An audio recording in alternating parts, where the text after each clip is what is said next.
사람은 누구나 각자 자신의 미래를 상상하며 즐거운 상상을 하는데 심지어 천국을 확신하며 믿고 바라는 것입니다. 그런데 이런 상상과는 달리 전혀 뜻밖의 미래가 펼쳐지는데 지옥에 들어가는 날 깜짝 놀라게 되는 이유입니다. 오늘 저녁 예배 때 이 팀의 공통점에 대해 각자 자신의 소견을 발표하였습니다. 1팀은 영생팀이라 부르며 2팀은 구원팀이라고 부르며 3팀은 우상숭배팀이라고 부르는데 각 팀들은 조직으로 형성된 것이 아니며 영적인 기준을 통해 반복적인 성향이 나타나는 성도님들을 호칭하는 것이지 개개인을 구분지을 만한 명확한 구별선은 없는 것입니다. 교회 입장에서는 3팀보다는 2팀이 2팀보다는 1팀이 믿음이 훌륭하다고 평가하는 것은 분명합니다. 오늘은 예배 후 이 팀에 대하여 신전도사님이 제게 질문을 던졌는데 목사님, 이 팀의 특징이 무엇인지 하나님께 여쭤봐 주시겠어요? 이미 작년 성막절 때 음란 부분이 회개가 덜 되어서 천국에 들어가기 힘들다고 진단이 나왔는데요. 목사님, 그래도 한 번만 더 하나님께 물어보세요. 저는 뻔한 답을 무엇하러 질문하는지 이해할 수 없었지만 신전도사님의 요구에 맞추어 하나님께 이 팀의 특징을 묻게 됩니다. 방금 받은 응답은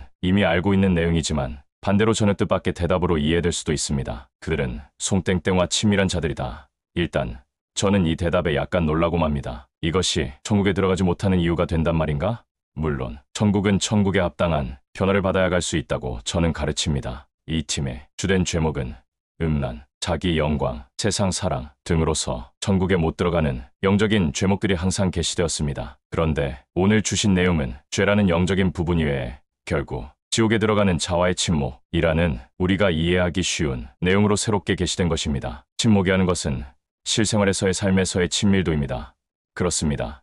이것을 다른 팀에 적용시킨다면 3팀은 이땡땡 성도님과의 침묵, 1팀은 박경우 목사와의 침묵이라고 끼워 맞출 수 있을 것입니다. 그러면 과연 지금 받은 하나님의 계시가 정말 맞는 내용일까요? 이미 성경에 이런 내용은 아주 많이 나옵니다. 마태복음 10장 40절 너희를 영접하는 자는 나를 영접하는 것이요 나를 영접하는 자는 나를 보내신 이를 영접하는 것이니라. 예수님의 영접은 믿는 자를 영접함을 통하여 이루어지며 예수님의 영접은 성부 하나님의 영접 곧 천국을 얻는 길입니다. 마태복음 10장 41절 선지자의 이름으로 선지자를 영접하는 자는 선지자의 상을 받을 것이요 의인의 이름으로 의인을 영접하는 자는 의인의 상을 받을 것이요 선지자의 이름 선지자는 본인이 천국에 들어가며 남들을 천국으로 인도하는 자를 의미하며 이름이라는 것은 그 존재에 대한 성경적 표현입니다. 한마디로 말하면 실제 선지자입니다. 선지자의 상이란 천국에 들어가는 영생이라는 상을 의미합니다. 이것이 영접 3단계입니다. 의인의 이름, 의인은 구원받은 자를 의미합니다. 의인의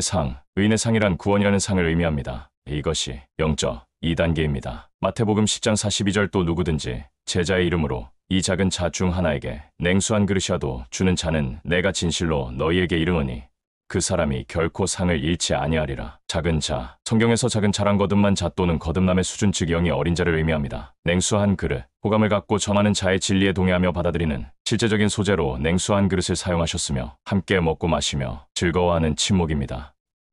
거듭남이라는 상을 의미합니다. 이것이 영적 1단계입니다. 그렇습니다. 내가 마음을 주고 호감을 느끼고 영적으로 좋게 평가하는 대상과의 침묵을 통하여 나의 최종적인 상이 결정된다는 사실입니다. 거듭난 목사님 밑에서 충성스럽게 목사님을 존경하며 신앙생활을 오래 한다면 언젠가 거듭나게 될 것입니다. 구원받은 목사님 밑에서 충성스럽게 목사님을 존경하며 신앙생활을 오래 한다면 언젠가 구원받게 될 것입니다. 영생 단계의 목사님 밑에서 충성스럽게 목사님을 존경하며 신앙생활을 오래 한다면 언젠가 영생을 얻게 될 것입니다. 결국 우리 인생의 최종점은 누구와 친밀도를 가지고 오래 함께 머무느냐로 귀결됩니다.